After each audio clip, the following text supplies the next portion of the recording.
Again it is a theoretical topic, वापस थोड़ा सा ध्यान देना पड़ेगा आपको.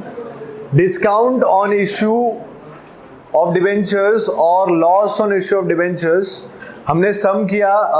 रिडम्पशन पॉइंट ऑफ व्यू से जो सम्स किए थे उसमें आया था डिस्काउंट ऑन इश्यू और लॉस ऑन इश्यू दोनों आया था.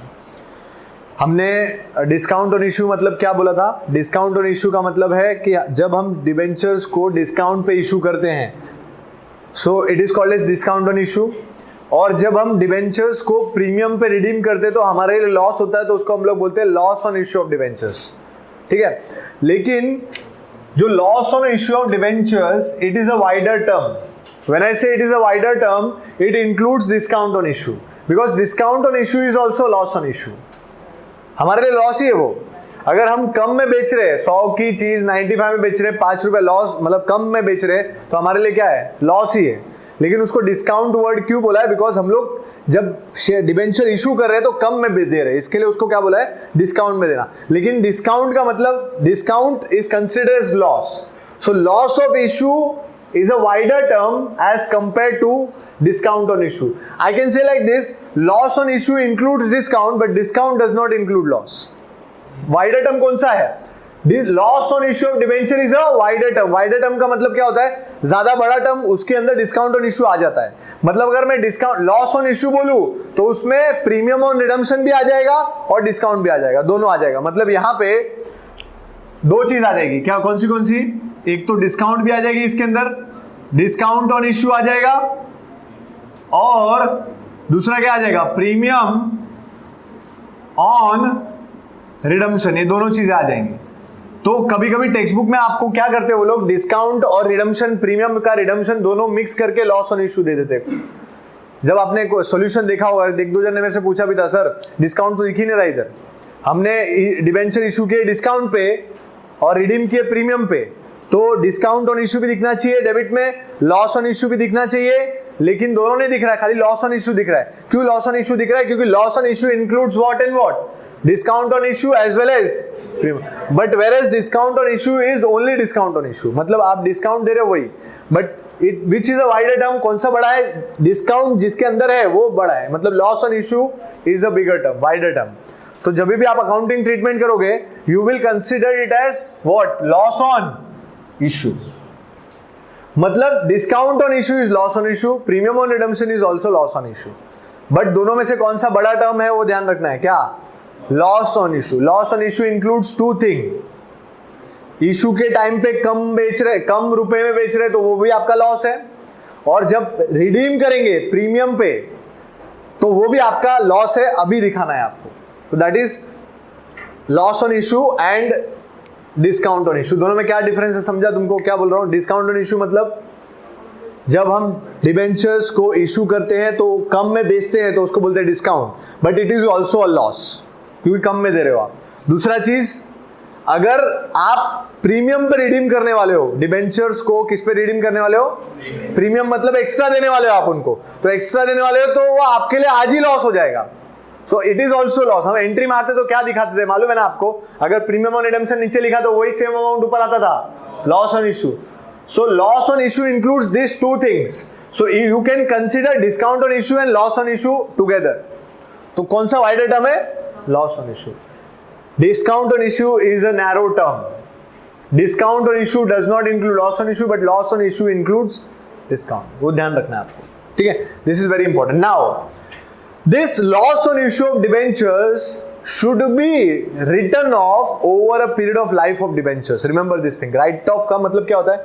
ये मेरे को लॉस हो गया, आज लॉस हुआ, लेकिन मैं इसको पीएनएल में एक साल में, पहली साल में नहीं डाल सकता. ध्यान से सुनना मेरी बात को. क्या बोल रहा हूं? ये मेरा लॉस है, but I can not put this entire amount in PNL today in this year only, because it has to be written off over a period of debentures, because it is your capital loss. क्या है?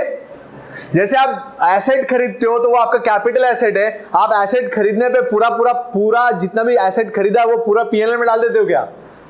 जितने का asset खरीदा, आपने 10 लाख का asset खरीदा, क्या 10 लाख रुपए आप पीएनएल में डाल देते हो? क्या डालते हो? खाली डेप्रिसिएशन. उसमें से जितना यूज किया वो पीएनएल में जाता है. तो same way loss on issue of debenture is what? It is a capital loss. क्या है वो? Capital loss. और तो कैपिटल लॉस को राइट ऑफ करने के लिए क्या करना पड़ेगा, you should write off this, इसको आपको राइट ऑफ करना है।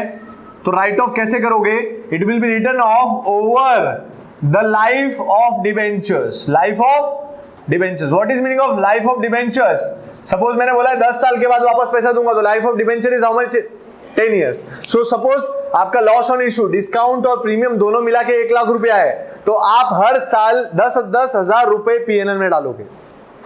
कुछ समझ में आ रहा है मैं क्या बोल रहा हूं आपको? सबसे पहली बात, दोनों में डिफरेंस तुमको समझा क्या, डिस्काउंट ऑन इशू और लॉस ऑन इशू में क्या फर्क है।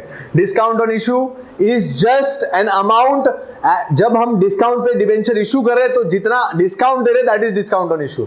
But when I say loss on issue, loss on issue includes both the thing, one is discount that is your loss and one is premium on redemption which you pay at the end, जब आप and में पे करोगे। लेकिन book तो आज ही कर रहे हो ना, आज ही आप डिबेंचर होल्डर को क्या बोल रहे हो, मैं तेरे को प्रीमियम में दूंगा, तो लॉस तो आज ही हो गया ना तुमको।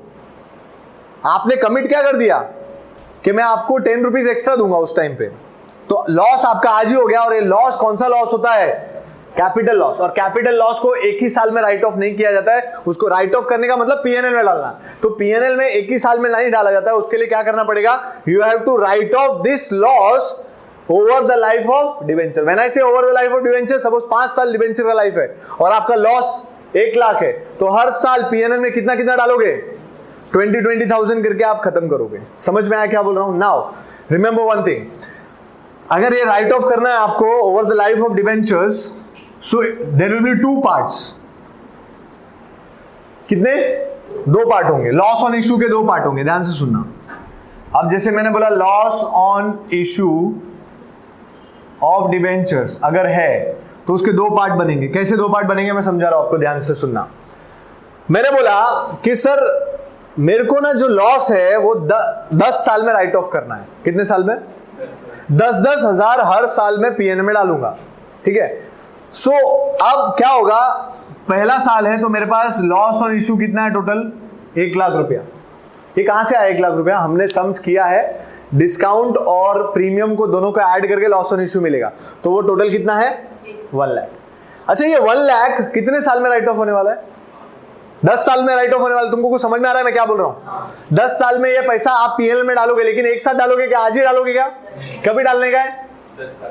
10 साल में 10वें साल में डायरेक्ट हर साल में डिवाइड बाय लाइफ करके। तो डिवाइड बाय लाइफ करोगे तो आपको कितना आएगा, life is suppose 10 years। What is meaning of life of debentures, आपने उससे पैसा लिया और बोला 10 साल बाद वापस करूंगा, तो आपके लिए डिबेंचर्स की लाइफ कितनी हो गई, 10 साल। तो डिवाइड बाय 10 किए तो आपका आंसर कितना आया, 10,000 आया। Now 10,000 every year you will transfer to PNL. It is your loss, but हर साल कितना कितना डालोगे, 10,000। और ये जो लॉस है वो आप राइट ऑफ करोगे सिक्योरिटीज प्रीमियम अकाउंट से। कहां से?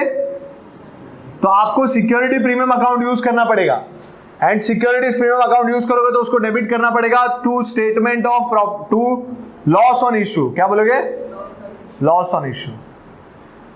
प्रीमियम, सिक्योरिटी प्रीमियम अकाउंट आपको यूज करना पड़ेगा, और ये 10,000 हर बार सिक्योरिटी प्रीमियम अकाउंट से निकाल के आपको यूज करना पड़ेगा, ठीक है। नाउ अभी मैं क्या समझा रहा हूं, ध्यान से सुनो। आपका कितना है, ये फर्स्ट ईयर है आपका, फर्स्ट ईयर है, तो आपको कितना राइट ऑफ करना है टोटल, 1 लाख।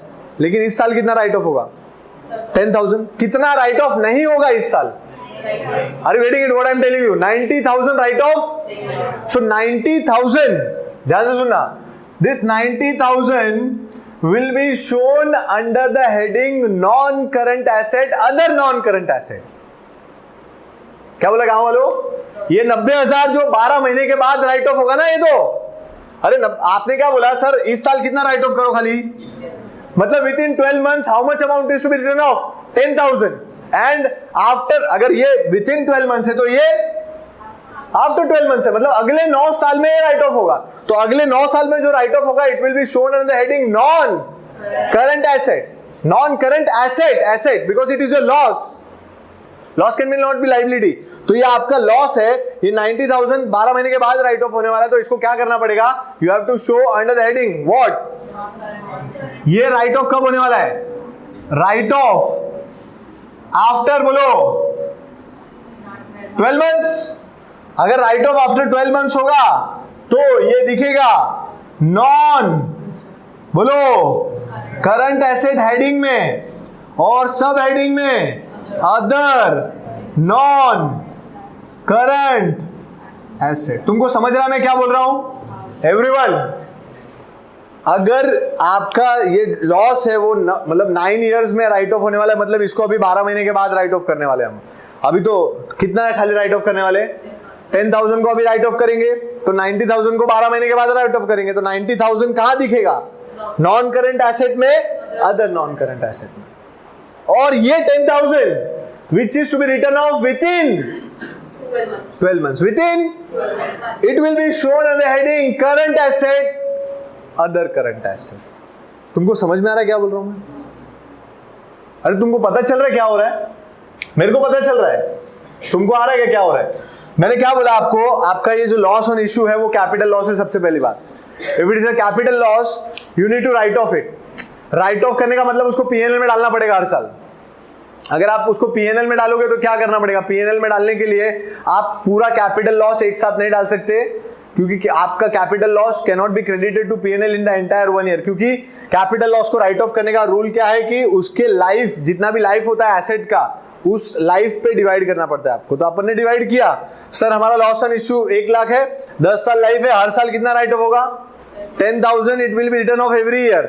नाउ 10,000 अगर राइट ऑफ होगा तो क्या करना पड़ेगा? 10,000 12 महीने के अंदर राइट ऑफ करना पड़ेगा, और बाकी का 90,000 अगले 9 मंथ्स, अगले 9 इयर्स में राइट ऑफ करना पड़ेगा। इसका मतलब 2 पार्ट बन गए आपके। With in 12 months you will write of, ये जो राइट ऑफ होगा वो कितना होगा? विद इन 12 मंथ्स ये राइट ऑफ करना पड़ेगा। अगर ये with in 12 months right off करने पड़ेगा तो ये जाएगा हेडिंग में, कौन सा हेडिंग में? करंट एसेट में, और उसके अंदर अदर करंट एसेट में। और जो 12 मंथ्स के बाद राइट ऑफ होने वाला है, मतलब नेक्स्ट 9 इयर्स में, it will be shown under heading non current asset, other non current. Are you getting it what I am telling you? तुमको समझ में आ रहा है? पक्का 100% sure?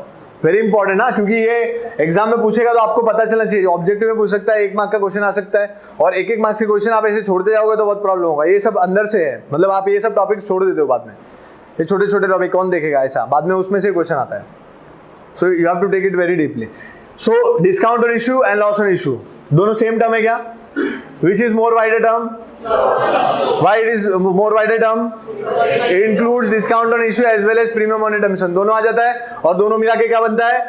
And it is a capital loss। ये 1 ही साल में राइट ऑफ हो जाएगा कि नंबर ऑफ इयर्स में राइट ऑफ होगा? अगर नंबर ऑफ इयर्स मतलब life of asset, life of debentures में राइट ऑफ होगा। When we say if it will be written off over the life of debentures, क्या करना पड़ेगा? वो 2 पार्ट में टूट जाएगा। एक 12 महीने के अंदर राइट ऑफ होगा और एक 12 महीने के बाद राइट ऑफ होगा। जो लॉस ऑन इश्यू 12 महीने के अंदर राइट ऑफ होगा वो आपको दिखाना पड़ेगा current asset, other current asset में, और जो 12 महीने के बाद राइट ऑफ होगा उसको कहां दिखाना पड़ेगा? Non current asset, other non current asset में दिखाना पड़ेगा। Are you getting it what I am telling you? समझा सबको? पक्का 100% आना चाहिए आपको बराबर। हाँ चलो लिख दो।